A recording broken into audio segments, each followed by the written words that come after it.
Oke ya, jadi ini sangat penting pembahasan tentang tema steel ini karena sebagian besar kebutuhan di dunia industri berkaitan dengan material yang sedang kita bahas sekarang ini. Nah, kalau kita bahas steel, ya, saudara di sekitar kita saja, misalkan kita lihat mulai konstruksi yang ada di gedung-gedung di lab kita, kemudian mungkin di rumah kita, ya mulai ada banyak material yang disebut dengan steel itu. Sehingga kita akan coba detailkan sehingga nanti kita akan memahami lebih dalam tentang steel. Nah, pembahasan tentang introduction to steel ini saya memang sengaja mengambil dari buku yang berkaitan dengan Casti Handbook ASME 9, sehingga keterkaitannya itu sangat erat. Karena apa? Karena sudah dibahas oleh Casti Handbook. Sehingga kalau literasi yang lain nanti bisa jadi sangat mendukung dan pasti pendekatannya juga hampir sama. Mungkin beda pada aspek-aspek tertentu, misalkan prosentase dan sebagainya, pengelompokan itu kadangkala berbeda. Tetapi substansi dari pembahasan steel sendiri nanti akan sama. Nah, di sini disebutkan bahwa biasanya memang terminologi yang berkaitan dengan material itu dibahas ada dua kelompok besar ini, ferrous dan non ferrous. Ya, ferrous dan non ferrous. Kalau saudara lihat misalkan di bukunya Material Science and Engineering, ya punyanya Pak William de Callister, di sana ada skemanya secara garis besar tentang ferrous dan non ferrous. Saya coba bukakan dulu ke material di sana nanti, ya, mungkin nanti siang saya akan coba sampaikan skemanya. Intinya bahwa jika ferrous yang kita kenal sekarang, ya itu nanti juga akan dibagi lagi. Ya, ferrous akan dibagi lagi. Ya, misalkan pembagiannya ada carbon steel, kemudian ada tool steel, ada alloy steel. Ya, itu pembagian-pembagian yang sering ada di dalam beberapa handbook gitu. Nah, kalau di sini disebutkan ya ferrous dan non ferrous itu ya used to divide metal into their two major group categories.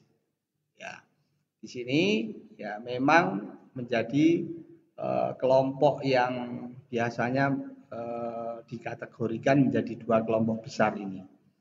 Nah, kalau kita cermati ya definisinya itu ternyata sudah diberikan oleh ASTM.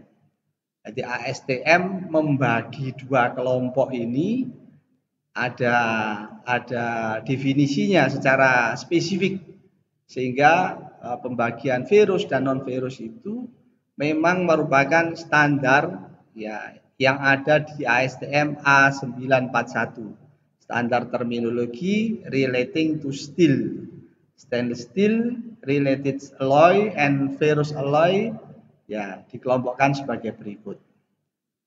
Pertama yang disebut dengan ferrous material. Jadi enaknya kita membahas based on standar itu seperti ini. Jadi rujukannya itu nyantolnya bisa kita pahami dari mana asal penjelasannya itu. Kadang-kala kalau di handbook itu tidak diberikan secara spesifik rujukan standar acuannya. Jadi kalau di sini disebutkan ferrous material itu adalah ya metal dan alloy contain iron as principal component. Jadi kalau yang dimaksud dengan ferrous material itu adalah yang isinya adalah logam dan paduan yang isi utamanya, konten utamanya itu adalah iron atau besi. Jadi besi menjadi kandungan utamanya, maka itu disebut dengan ferrous. Kalau non ferrous, logam dan alloy that don't contain iron as principal component. Jadi kalau sebutannya non ferrous itu berarti bukan berbasis iron. Ya, kalau berbasis iron disebut ferrous, namanya aja ferrous.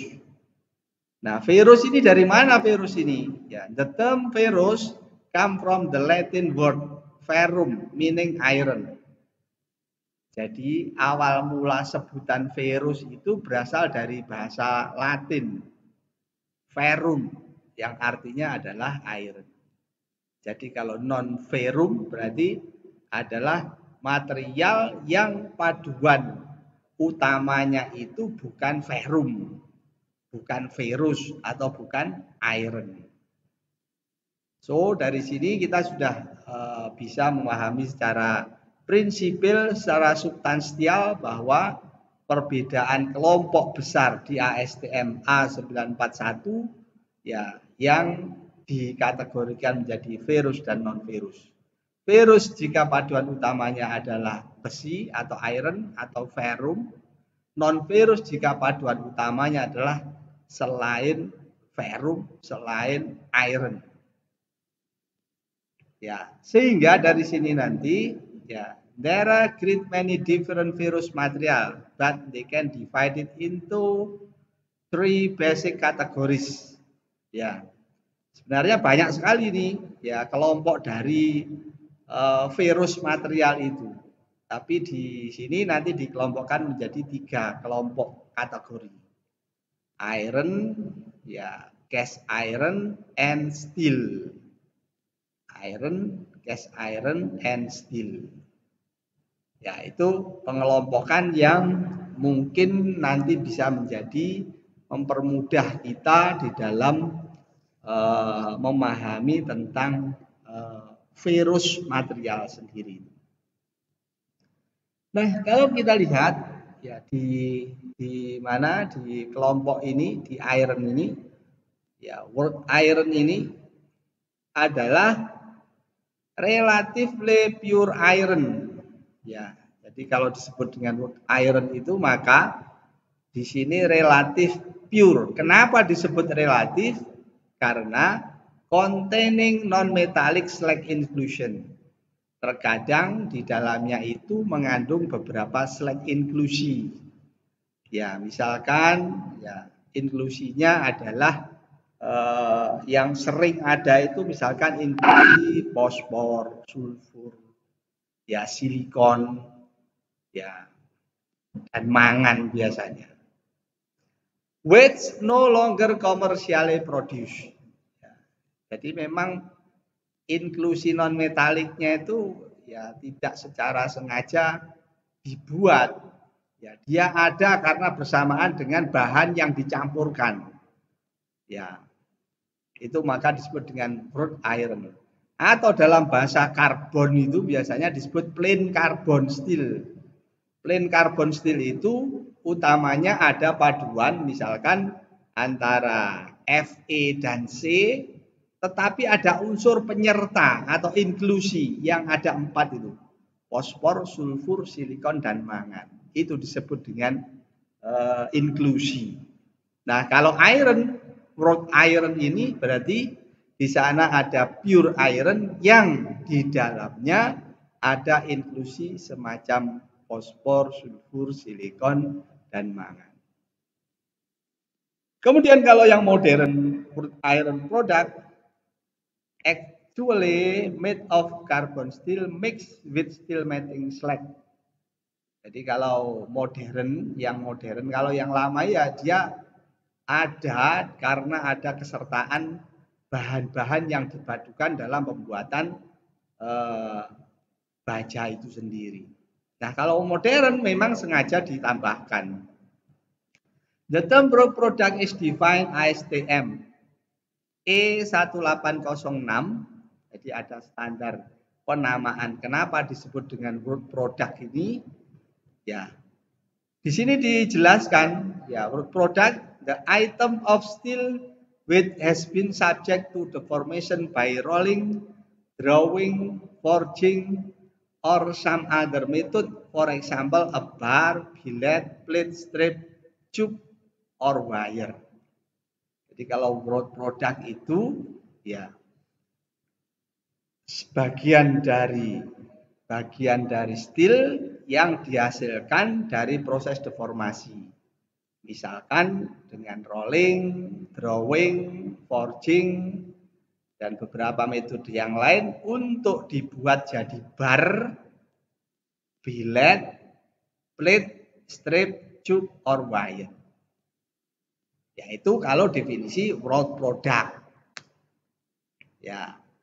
Jadi kalau wrought iron itu iron dengan slag inklusinya, tapi dalam kondisi terminologi modern wrought iron product itu actually made of low carbon steel mixed with steel making slag.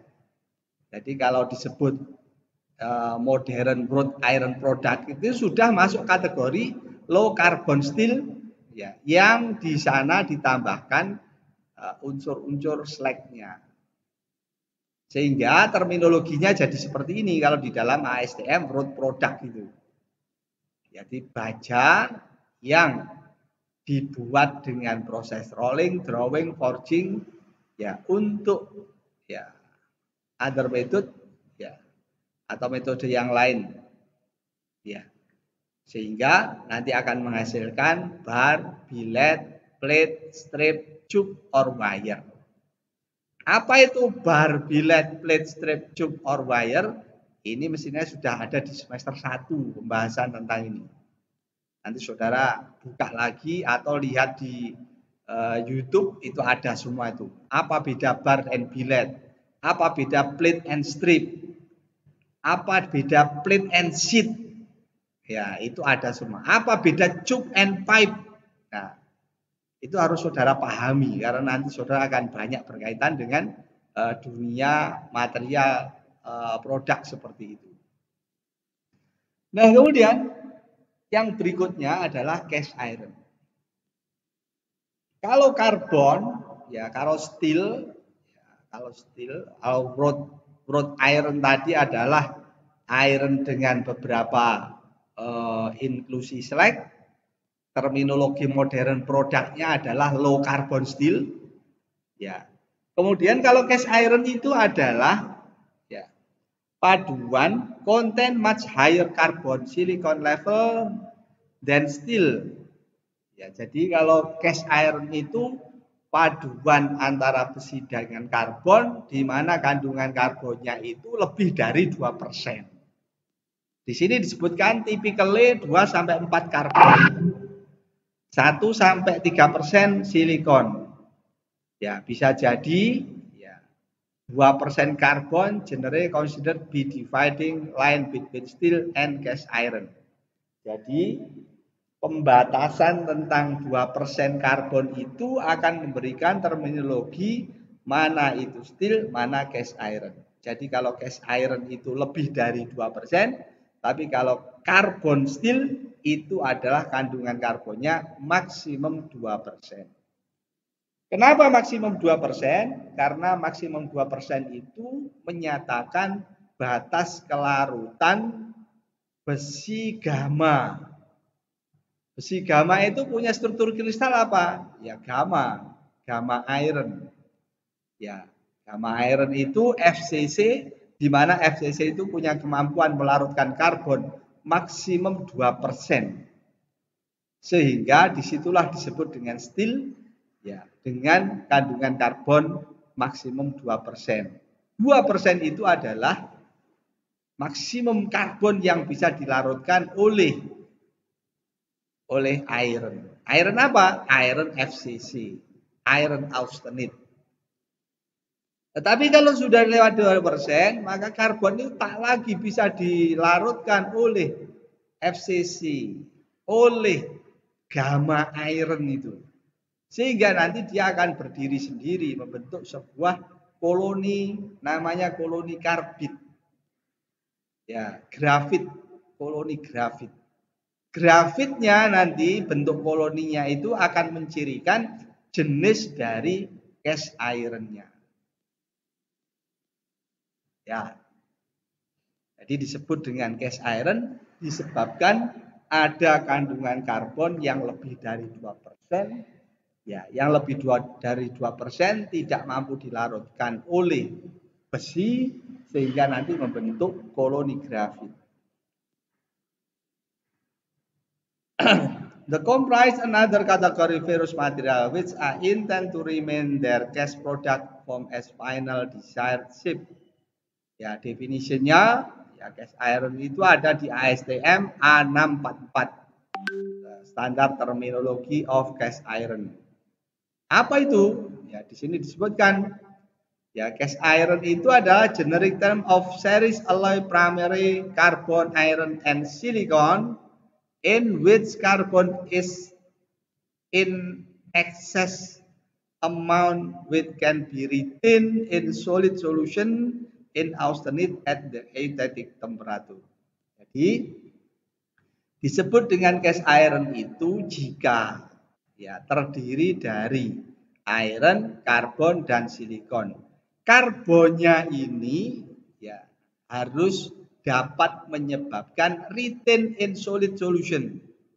Ya, menyebabkan adanya solid solution di austenite pada eutectic temperatur. Eutectic temperaturnya berapa? Eutectic temperaturnya itu sekitar 1130 derajat Celcius dengan kandungan karbon kurang lebih 4,3%. Ya, artinya dia nanti akan berada pada posisi sebelah kanan antara 2% sampai 4,3%. Ya, itu kalau acuannya adalah ASTM A644. Ya, all industrial metal start their production life as liquid, ya, then their cast and made into powder. Ya, the casting may remain as casting. Ya, cast steel. Ya, beda cast steel dengan cast iron. Kalau cast steel itu adalah produk steel yang dibuat dengan proses casting. Kandungan karbonnya bisa jadi masih di bawah 2%. Contoh kalau di kapal itu misalkan untuk bulbous bow itu di kapal. Kalau ini ada valve body itu dari cast steel. Artinya steel yang dibuat dengan proses casting dengan kandungan karbon masih di bawah 2%. Ya. Or can be further worked into wrought product. Ya, bisa juga ya dibuat ke dalam wrought product misalkan hot roll steel plate, forging extruded wire ya, seperti diilustrasikan pada diagram berikut. Jadi liquid metal itu ya logam dicairkan ya, kemudian di casting ya bisa jadi menjadi powder metal serbuk. Sayang di TL tidak ada materi powder metalurgi. Kalau ada bagus juga itu sebenarnya. Nah, di casting itu nanti bisa jadi ya setelah di cast ada continuous casting, ada sand casting, ada yang lain-lain jenis casting. Setelah itu ya dideformasi ya dengan proses berikutnya. Ya setelah beku menjadi billet dan lain-lain itu kemudian nanti akan di rolling, di forging, di drawing atau thermomechanical treatment dan seterusnya akan menjadi wrought product. Wrought product apa? Seperti yang ada tadi di atas. Kemudian setelah jadi wrought product ada semi finished product. Bisa bloom, bisa billet, bisa slab. Terakhir akan menjadi finished product. Bisa menjadi pipe, plate, sheet, ya tube dan seterusnya. Ini kurang lebih ilustrasi berkaitan dengan apa yang dimaksud dengan steel. Sampai di sini ada pertanyaan, dipersilahkan sebelum saya lanjutkan. Silahkan direnungkan dulu.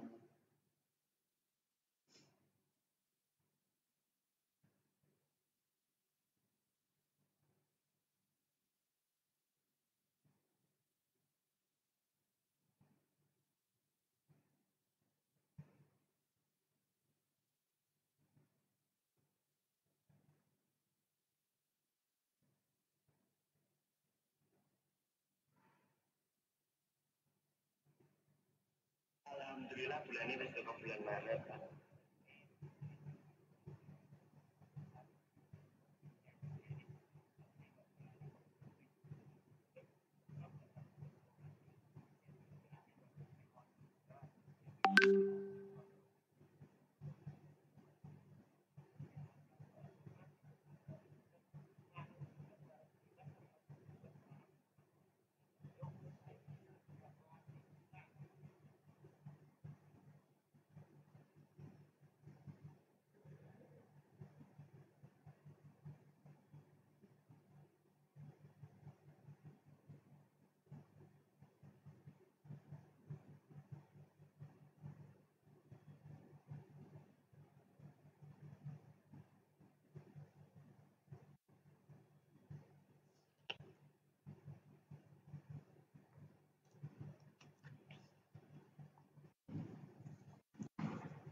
Ada pertanyaan?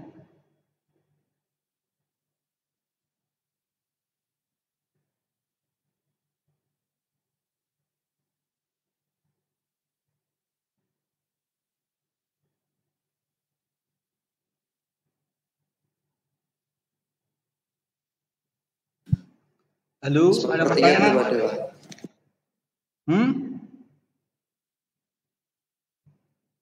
Sepertinya belum ada, Pak. Mungkin bisa dilanjut dulu. Baik, saya lanjutkan. Ya.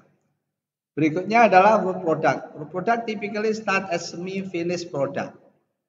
Ya. Jadi work product ini ya typically start as semi-finished product.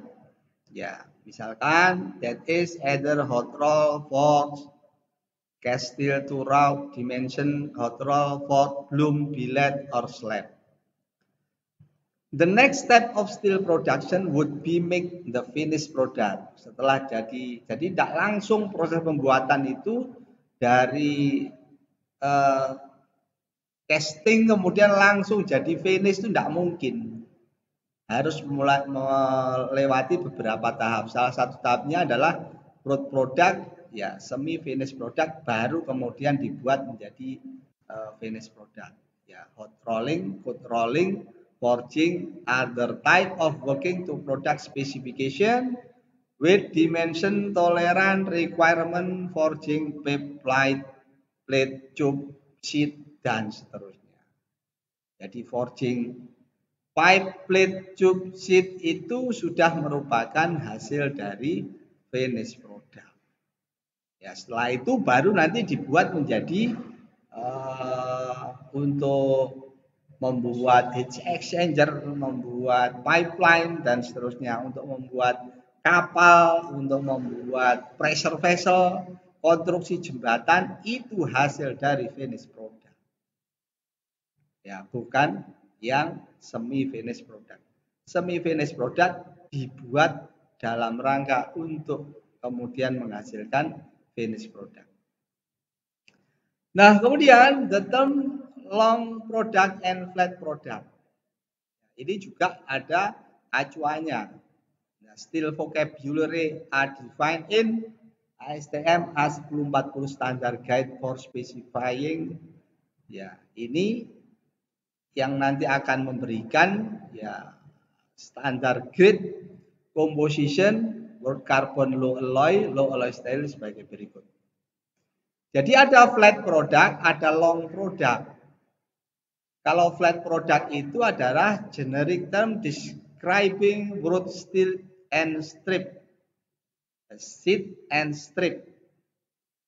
Ya, saudara harus bisa membedakan plate and sheet dan plate and strip. Plate, sheet, and strip. Kalau strip itu biasanya ukurannya ya kecil tapi memanjang. Kalau sheet biasanya tebalnya. Ya, ada ukuran tebal yang dia nanti bisa membedakan antara plate and sheet. Ya, plate and sheet biasanya dimensinya adalah lebar 1.200, ada yang panjangnya 2.400, ada yang panjangnya 6.000. Tetapi kalau strip itu lebarnya mungkin berapa ya? 10 mungkin. Ya 10 tapi memanjang. Ya, itu ya flat product. Ya, broadsheet and strip. Tetapi kalau long product, generic term describing bar, ya rod, kemudian wire, rail, tubing. Tubing baik yang welded or seamless. Kemudian ada plate and pipe. Ya, ini kalau masuk kategori long product. Nah, bisa juga di sana nanti ada produk yang bentuknya adalah profile. Ya, C-shape. Ya, profil bentuk C, kanal C. Ya, kemudian ada shape L. Kemudian yang lain. Ya, ini nanti bisa dilihat, saudara ketikkan di Google itu, ya macam-macam channel atau shape atau profile. Nanti akan keluar banyak beserta dimensinya, beserta modulusnya, beserta momen inersianya nanti berapa. Misalkan untuk profil H itu macamnya banyak sekali, ya di sana nanti tinggal saudara butuh yang mana di dalam konstruksinya. Ya, itu berkaitan dengan ya long product and flat product. Kemudian ini ada soalan, kira-kira jawabannya yang mana ini? What is ferrous material? An iron alloy that had at least 50% iron. Yang mana ini jawabannya? D, Pak. Yang D, apa itu D? Metal and alloy that contain iron as principal component. Ya, ini jawabannya yang D. Jadi jawabannya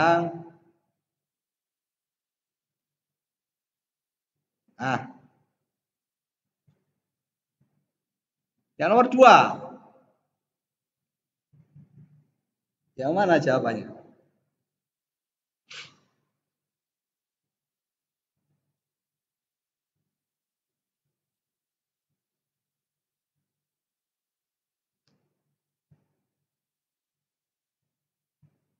D, Pak.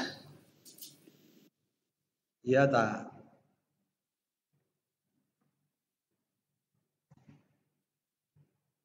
B, Pak. B, Pak. Ada yang B, ada yang D.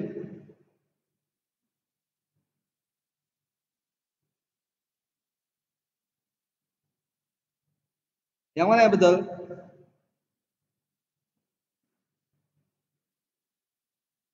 Halo?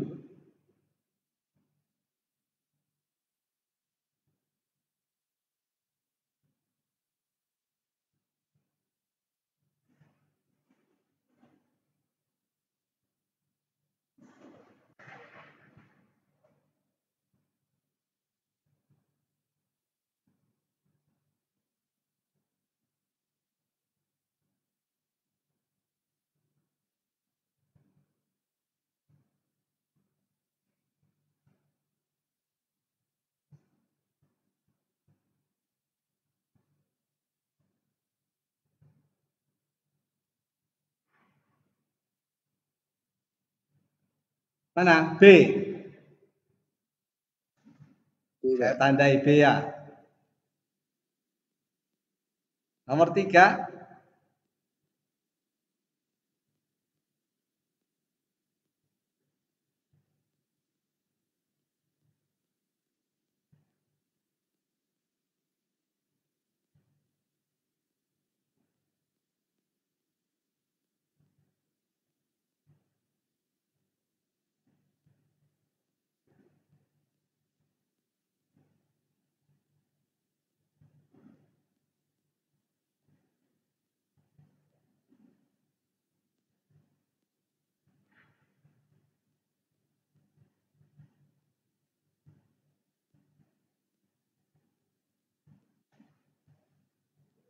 Mana?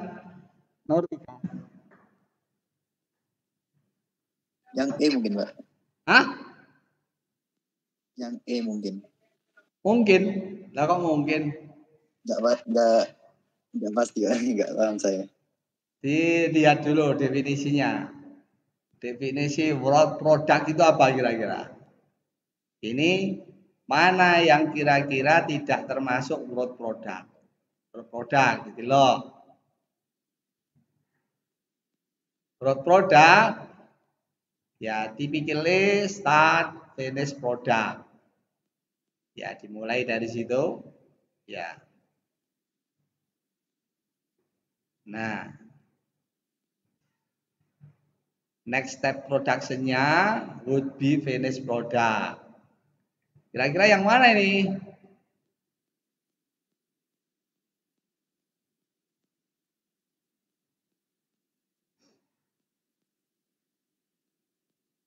Kan mintanya berdasarkan ini 1040 ya.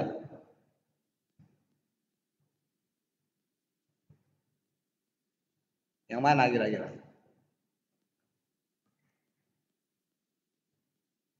Yang tidak termasuk.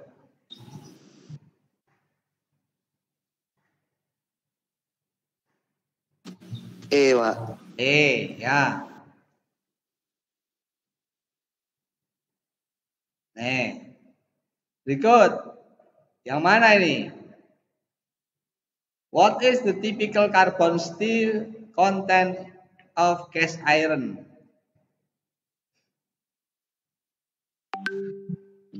C, Pak. C, Pak. C.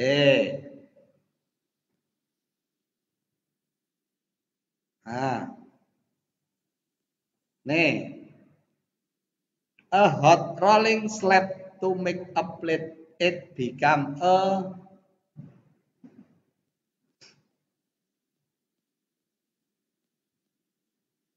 yang mana ini?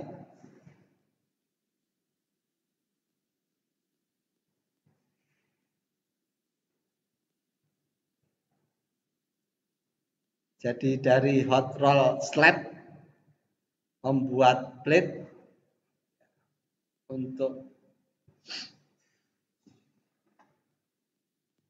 jadi apa ini?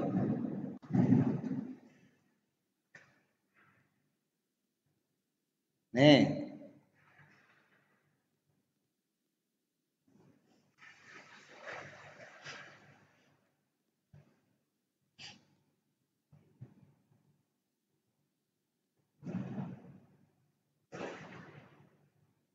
Dari sini dibuat jadi apa?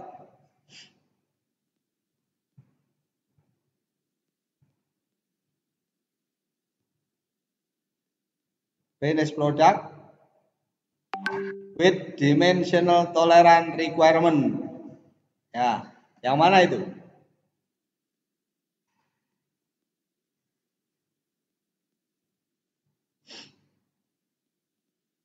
Yang E, Pak. Yang D, Pak. D. Yang D, Pak. D. Yang Pak. D. Delta. nah. Oke ya.